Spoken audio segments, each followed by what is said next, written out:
வாக்குல ரெண்டு காதல் ஹே காத்து வாக்குல ரெண்டு காதல். வேணி, நான் கொஞ்சம் பொசசிவும் கூட. சரி ஈஸ்வரி.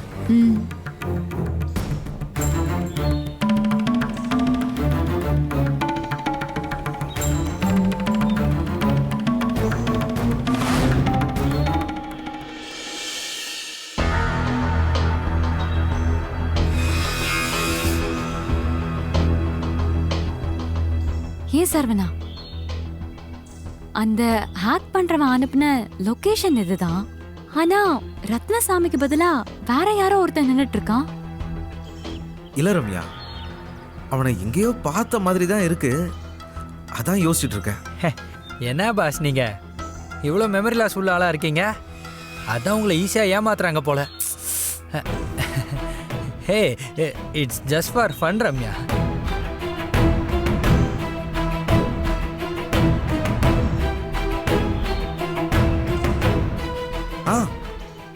இவன் ரத்னசாமியோட மச்சான். ஒரு தடவை நான் அவரோட இவனை பார்த்துருக்கேன்.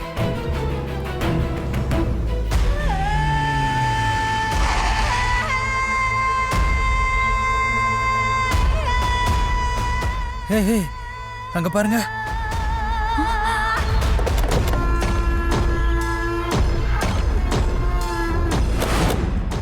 யாருடா இவரு? தெரியலையே. ரத்னசாமியோட மச்சானும் ஃபோனில் பேசினா கூட ரத்னசாமி இருப்பாருன்னு நினச்சேன். வணக்கம் சார். நீங்கள் தானே தோற?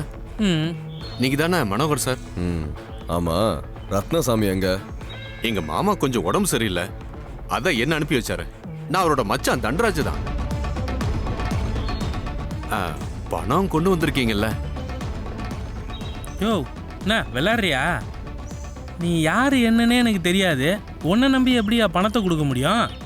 ஏங்க, என் மாமாக்கு உடம்புக்கு முடியலங்க, அதான் என்ன அனுப்புனாரு. அப்படின்னா உடம்பு சரியானோடனே அவரே வந்து பணத்தை வாங்கிக்க சொல்லுங்க.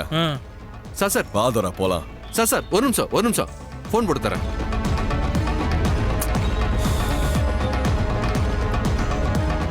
ஹலோ மாமா. சொல்லுடா. அவங்க வந்துட்டாங்க, உங்ககிட்ட பேசணும்னு சொல்றாங்க. சரி, போன் அவங்கள்ட்ட இருங்க ஒரு நிமிஷம். இந்தாங்க, என் மாமாட்ட பேசுங்க. என் மனைவிக்கு திடீர்னு உடம்பு சரியில்லை, அதான் நான் ஹாஸ்பிட்டலுக்கு வந்துட்டேன். அதனால தான் என்னால் வர முடியல. நீங்க வராம யாரையும் அனுப்பியிருக்கீங்க? அதுக்காக தான் என் மச்சான் அனுப்பிச்சு வச்சேன். அதுக்குன்னு எவ்வளோ பெரிய அமௌண்ட் இது? நீங்க அவன்கிட்ட கொடுத்து கொடுங்க தம்பி, ஒன்றும் பிரச்சனை இல்லை, நான் பார்த்துக்கிறேன். சரி தம்பி. என்னமோ சீரியஸா பேசுறாங்க, ஆனா என்ன பேசுறாங்கன்னு தான் கேட்க மாட்டேங்குது. காரை கொஞ்சம் கிட்ட நிறுத்திருக்கலாமோ? எதுக்கு கிட்ட போகணும்? நீ இறங்கி போய் என்ன பேசுறாங்கன்னு கேட்டுட்டு வரியா? சரி சரி, அவர்கிட்ட கொடுத்து அனுப்புறோம். ஆனா இன்னொரு விஷயம், இதோட எங்களுக்கு உங்களுக்கு நடுவில் இருக்கிறது முடிஞ்சு போச்சு. ஒழுங்கா உங்க பொண்டாட்டியை கூட்டிட்டு வெளியூருக்கு எங்கேயாவது போயிடுங்க. அதுதான் உங்களுக்கு நல்லது. புரியுதா? சரி தோற, கொடுத்து விடு.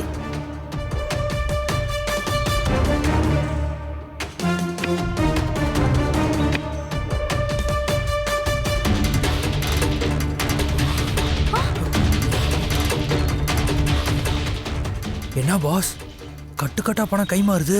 சரிங்க, நான் இதை என் மாமா கிட்ட கொடுத்துட்றேன். நான் கிளம்புறேங்க. இரு, ரத்னசாமியோட ஃபோன் எடுத்துட்டு வந்திருக்கியா? ஆமா, அதுல இருந்து தான் உங்களுக்கு கால் பண்ணி கொடுத்தேன். அந்த ஃபோனை கொடுத்துட்டு போ. அது எதுக்குங்க? அதை வச்சு ஈஸியாக ரத்னசாமியை ட்ரேஸ் அவுட் பண்ண முடியும். அதனால் அந்த ஃபோனை கொடுத்துட்டு போ. அந்த ஆளை புதுசாக ஃபோனை வாங்கிட்டு ஏதாவது ஒரு ஊரில் போய் செட்டில் ஆக சொல்லு. குடியா? யோ, சொல்லையா 15 லட்சம் வாங்கியிருக்கீங்க, 10,000 ரூபாய் ஃபோன் கொடுக்க யோசிக்கிறீங்க. குடியா?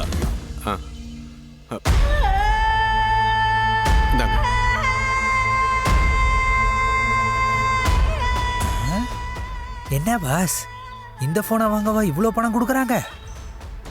காஸ்ட்லியான போனா இருக்கும் போல. உன் வாயை வச்சுட்டு சும்மா இருக்க மாட்டியா? சரி கிளம்புங்க. பாருங்க.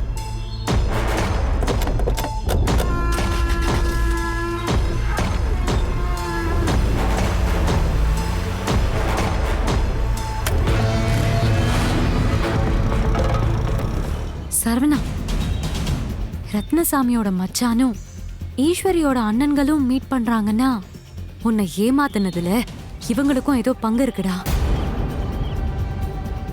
அதுவும் இவ்ளோ பணத்தை கொடுத்து அனுப்புறாங்கன்னா ஏதோ பெரிய விஷயத்த மறைக்க பாக்குறாங்கடா. இனிமே இவனுங்களை சும்மா விடக்கூடாது ரம்யா. இப்பவே இதை எல்லார்கிட்டையும் சொல்லி இவனுங்க தான் என்னை மாட்ட வச்சிருக்கானுங்கன்னு ப்ரூவ் பண்றேன். பாஸ் பாஸ் உன்னை சும்மா இருக்க தானே சொன்னேன். ரம்யா, லாஜிக்கா ஒரு பாயிண்ட் சொல்றேன், ப்ளீஸ் கேள. என்ன? சும்மா மீட் பண்றாங்கங்கிறதுலாம் ஒரு ஸ்ட்ராங்கான எவிடன்ஸே கிடையாது. அதை வச்சு எப்படி இதெல்லாம் அவங்க செஞ்சாங்கன்னு சொல்ல முடியும்? நல்லா யோசிங்க. இப்ப பணம் கொடுத்தது இது கூட பெரிய எவிடன்ஸ் கிடையாது. வேற ஏதோ காரணத்துக்காக கொடுத்தோன்னு கூட அவங்க ஈஸியா தப்பிச்சிட முடியும்.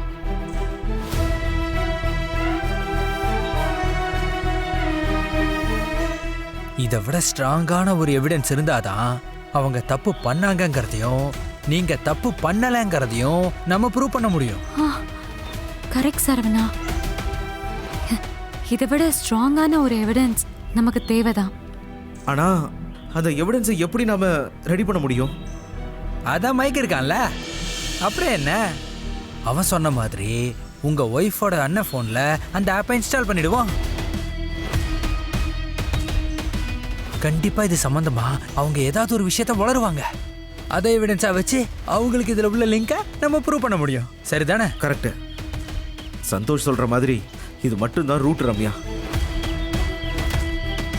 பிரைவசி பத்தியெல்லாம் யோசிக்க வேணாம். எப்படியாச்சும் நான் தப்பு பண்ணலன்னு நிரூபிச்சே ஆகணும்.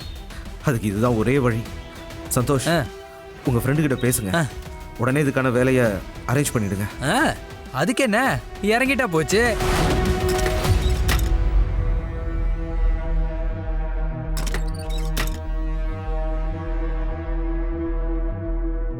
என்னங்க, காலையில ஏதோ வேலைன்னு சாப்பிடாம கொள்ளாம அவசரமா கிளம்பி போனீங்களே, போன வேலை முடிஞ்சுதா?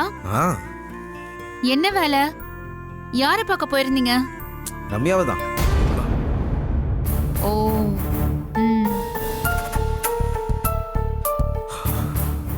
ஏங்க, நீங்க இன்னைக்கு ரம்யாவை பார்க்க போன மாதிரி நான் இன்னைக்கு யாரை பார்த்துட்டு வந்தேன் தெரியுமா? யார? வேணிய. வேணியா? ஆமாங்க, உங்க மாமா பொண்ணு வேணிதான். வீட்லயே இருக்க போர் அடிக்குதுன்னு பார்க்குக்கு போயிருந்தேங்க. அங்கதான் நான் வேணிய பார்த்தேன். ஓ. அங்க யாரோ சரவணன் ஒருத்தரை பார்க்க வெயிட் பண்ணிட்டு இருந்ததா வேணி சொன்னான். அந்த சரவணன் எந்த சரவணன் உங்களுக்கு தெரியுமா? அது வந்து ஈஸ்வரி, நான் நீங்க ஒன்னும் சொல்ல வேண்டாம். வேணி என்கிட்ட எல்லாத்தையும் சொல்லிட்டா. நீங்க அவகிட்ட என்ன பேசுனீங்க, எதுக்காக பேசுனீங்க, உங்களுக்குள்ள என்ன நடந்துச்சுன்னு எல்லாமே என்கிட்ட சொல்லிட்டா. ஐயோ, எல்லாத்தையும் சொல்லிட்டானா பணத்தை பத்தியும் சொல்லிட்டா போலயே. போச்சு. இதை ஏங்க இவ்வளவு நாள் என்கிட்ட சொல்லாம இருந்தீங்க? நான் என்ன யாரோவா? அவ எனக்கு பெஸ்ட் ஃப்ரெண்டுங்க. நீங்க எனக்கு தாலி கட்டின புருஷன். இவ்வளவு நாளா எதுக்காக இந்த விஷயத்தை என்கிட்ட சொல்லாம இருந்தீங்கன்னு எனக்கு புரியவே இல்ல. வேணி வந்து செந்தில விரும்புறா, அவனை கல்யாணம் பண்ணிக்கணும்னு ஆசைப்படுறா. அதுக்கு நீங்க ஹெல்ப் பண்றீங்க. இதுல மறைக்கிற அளவுக்கு அப்படி என்னங்க இருக்கு? அவங்கள சேர்த்து வைக்கிறதுக்காக எனக்கு தெரியாம நீங்க போன் பண்ணி பேசுறதெல்லாம் எனக்கு கொஞ்சம் கூட பிடிக்கலங்க. என்ன இவன் இந்த ஒரு விஷயத்தை பத்தி மட்டும் தான் பேசுறா?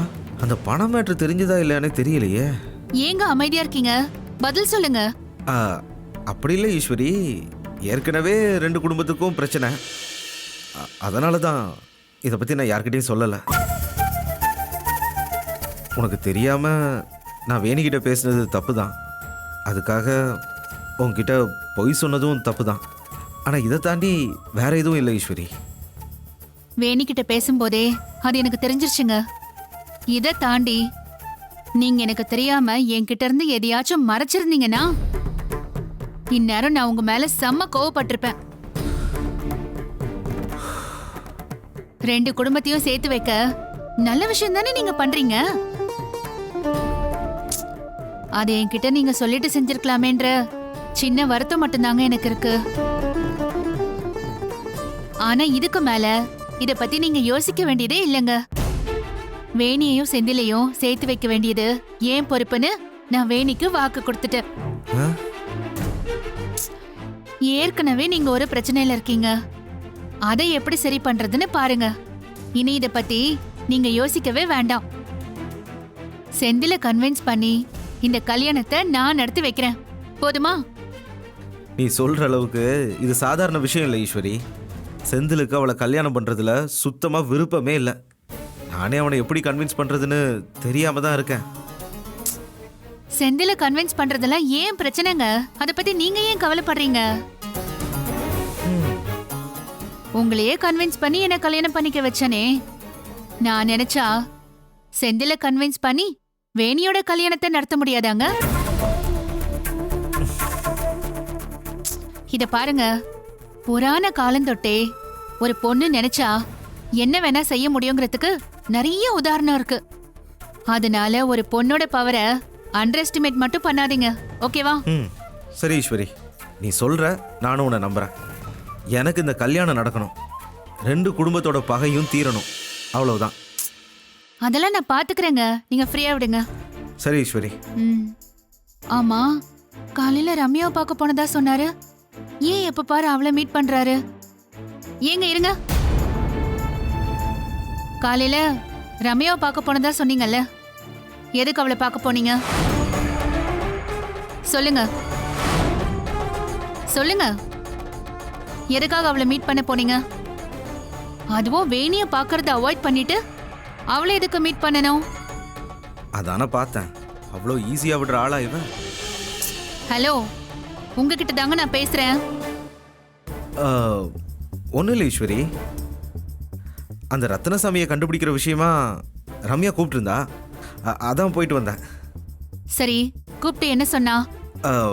ஆ, கூப்பிட்டு என்ன சொன்னான்னு கேட்டேன். ஒன்றும் இல்லை, அவரோட ஃபோன் நம்பரை வச்சு ட்ரேஸ் பண்ண ட்ரை பண்ணலான்னு சொன்னான். ஃபோன் நம்பர் வேணும்னா நம்பரை மெசேஜ் அனுப்பியிருக்கலாமே. அதுக்கு நேர்லயே தான் போய் மீட் பண்ணி ஆகணுமா? என்னங்க, நான் கரெக்டா தானே பேசுறேன்? நம்பர் கொடுக்கவா வேணிய பார்க்காம கிளம்பி ரம்யாவை பார்க்க போனீங்க? என்ன ஈஸ்வரி, இந்த ஒரு விஷயத்துக்கு கேள்வி மேல கேள்வியா கேட்டுட்டே போற. நீ சொல்ற மாதிரியே நம்பர் அனுப்புறது ஒரு பெரிய விஷயமே கிடையாது. ஆனா அவ என்ன பண்ண போறா, ரத்னசாமியை பிடிக்க என்ன பிளான் இருக்கு, இதெல்லாம் டீட்டெயிலா பேச வேணாமா? ஏற்கனவே என் மேல தப்பு இல்லைன்னு ப்ரூவ் பண்றதுக்கு நான் சுத்திக்கிட்டு இருக்கேன். அந்த சமயத்துல எனக்கு வேணியை பார்க்கறத விட இது சம்பந்தமா ரம்யாவை பார்க்கறது தான் சரின்னு தோணுச்சு. அதான் அவளை பார்க்க போனேன். இப்ப வேணி செந்தில் கல்யாணத்தை விட நான் தப்பு பண்ணலன்னு நிரூபிக்கிறது தான் முக்கியம். அப்ப அதை தானே யோசிப்பேனா? சரி சரிங்க, அதுக்கு ஏன் இவ்ளோ எமோஷன் ஆகுறீங்க? கூலா அவங்க. ஏங்க, எதுக்கு ரம்யாவை மீட் பண்ண போனீங்கன்னு தானே கேட்டேன். இதுக்கு தான் போனேன்னு சொன்னா முடிஞ்சு போச்சு, அவ்வளவுதானே? சரிங்க, நீங்க ஃப்ரெஷ் ஆயிட்டு வாங்க, நான் டிஃபன் எடுத்து வைக்கிறேன்.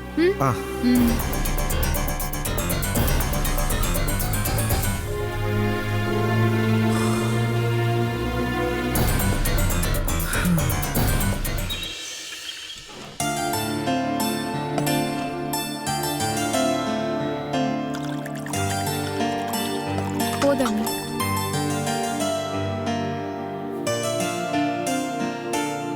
ஆமா, செந்தில் எங்க சாப்பிட வரல? இல்ல அண்ணி, அவனுக்கு அவசரமா வேலை இருக்கான். பாக்ஸ்ல கட்டி வைங்க, போகும்போது சாப்பிட்டுக்கிறேன்னு சொல்லிட்டான்.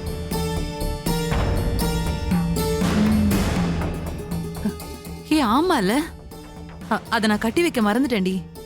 அவன் வேற வந்து வாழ்வாள்னு கத்த ஆரம்பிச்சிருவான்.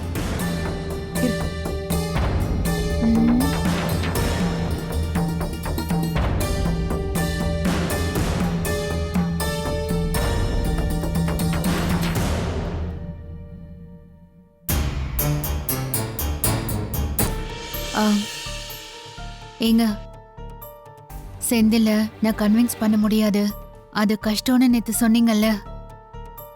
என் பேச்சுக்கு மறு பேச்சு பேசுறான்னு இப்ப பாருங்க. என்ன நீ ஆ, ஏதோ அண்ணன் காதை கடிக்கிறீங்க, என்ன விஷயம்? ஒன்னும் இல்ல, மதியத்துக்கு என்ன சமைக்கலான்னு பேசிட்டு இருந்தேன். நீ சாப்பிடு. மா டிஃபன் எடுத்து வைக்க சொன்னேனே எங்கம்மா? தோடா ரெடி பண்ணிட்டு இருக்கேன். மவனே, நேத்து என் புருஷன் சாப்பிடுறப்ப அவரை எழுப்பி விட்டுட்டா சாப்பிடுற? இருக்குடா உனக்கு.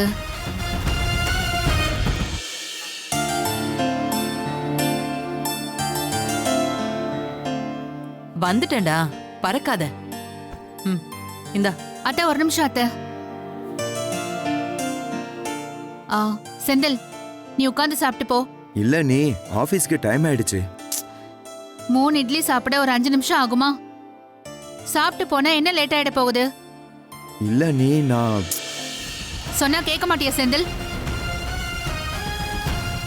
உட்காந்து சாப்பிடு. இட்லிலாம் சூடா சாப்பிட்டாதான் நல்லா இருக்கும். பாக்ஸ்ல எல்லாம் கட்டி எடுத்துட்டு போனா சாப்பிட நல்லாவே இருக்காது. சொல்றேன்ல, உட்காரு. வந்து உட்காந்து சாப்பிடு.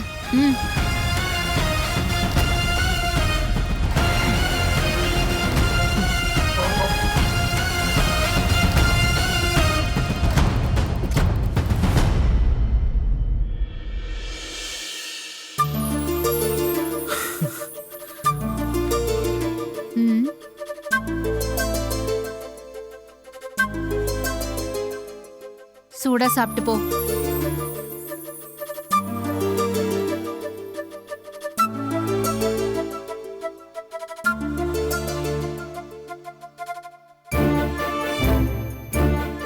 ஏங்க, எப்படி ஒரே வார்த்தையில உட்கார வச்சுன்னு பாத்தீங்களா? சாப்பிட தானே வச்ச, இதெல்லாம் ஒரு விஷயமா என்ன? ஓகே, இப்ப பாருங்க.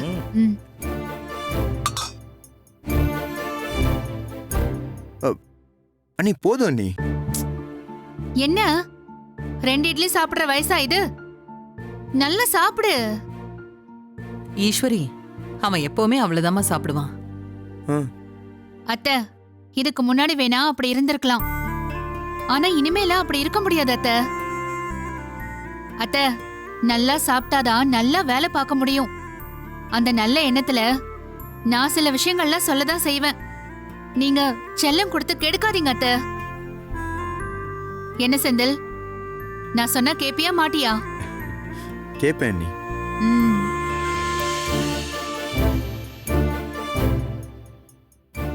நல்லா சாப்பிடு.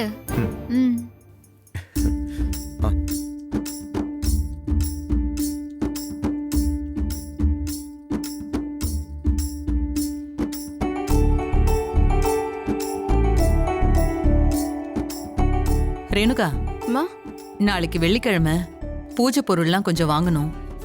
சாயந்தரம் கடைக்கு போய் வாங்கிட்டு வந்துறியா? சரிம்மா.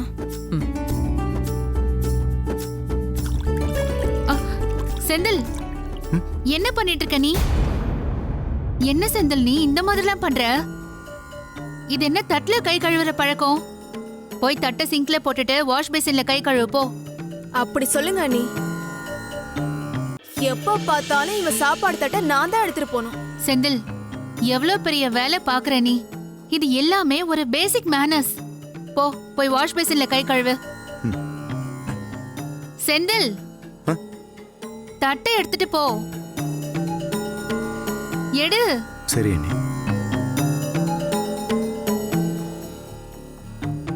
என்னங்க, கேட்டீங்களா? நான் சொன்னா அதை கேப்பேன்னு உங்க தம்பியே சொல்றாப்ல. எப்படி? ஓகே தான். இன்னும் உங்களுக்கு நம்பிக்கை வரல? இப்ப பாருங்க. அத்தை, சொல்லு ஈஸ்வரி. பூஜை சாமான் வாங்கணும்னு சொன்னீங்கல்ல, அந்த லிஸ்ட கொடுங்க.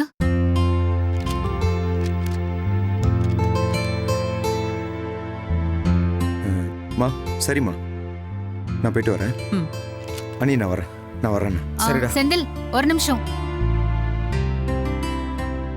இதுல பூஜை சாமான் லிஸ்ட் இருக்கு. ஈவினிங் வேலை முடிச்சிட்டு வரும்போது வாங்கிட்டு வந்துரு. நான் உன்னை இப்பவே போக சொல்லல. ஆபீஸ் முடிச்சிட்டு வரும்போது வாங்கிட்டு வந்துரு. இதுக்காக ரேணுகாவை அனுப்பி வைக்க முடியும்?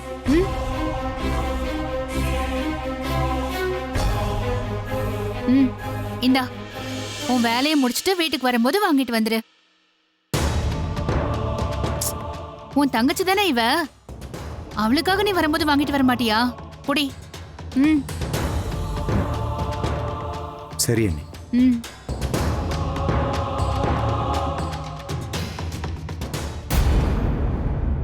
பாத்தீங்களாமா இவனை? நாம சொன்னா கேட்கவே மாட்டா. இப்ப அண்ணி சொன்னதும் மறுத்து பேசவே மாட்டேங்கிறா. ரேணுகா, அதெல்லாம் சொல்ற விதத்துல சொன்னா எல்லாம் கேப்பான். ம். அத்தை அவனுக்கு ரொம்ப செல்லம் கொடுத்து வளர்த்துட்டாங்க. அதான் அவனுக்கு சில விஷயங்கள் புரியவே மாட்டேங்குது. இனிமே நான் அதை சரி பண்ணிக்கிறேன் அத்தை. ம். கரெக்ட்டுமா, நீ தான் அவனுக்கு கரெக்ட். இனி அவன் உன் பொறுப்பு. போதுமா? ம். சொல்லிட்டீங்கல்ல. இனிமே செந்தில் என்ன சாப்பிடணுங்கிறதுல இருந்து யார கல்யாணம் பண்ணிக்கணுங்கிற வரைக்கும் நான் பாத்துக்கிறேன். அவனை பத்தின கவலை உங்களுக்கு வேண்டாம். ம்?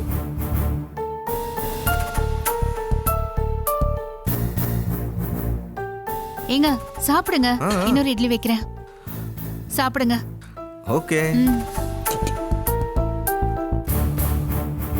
போதும் போதும்.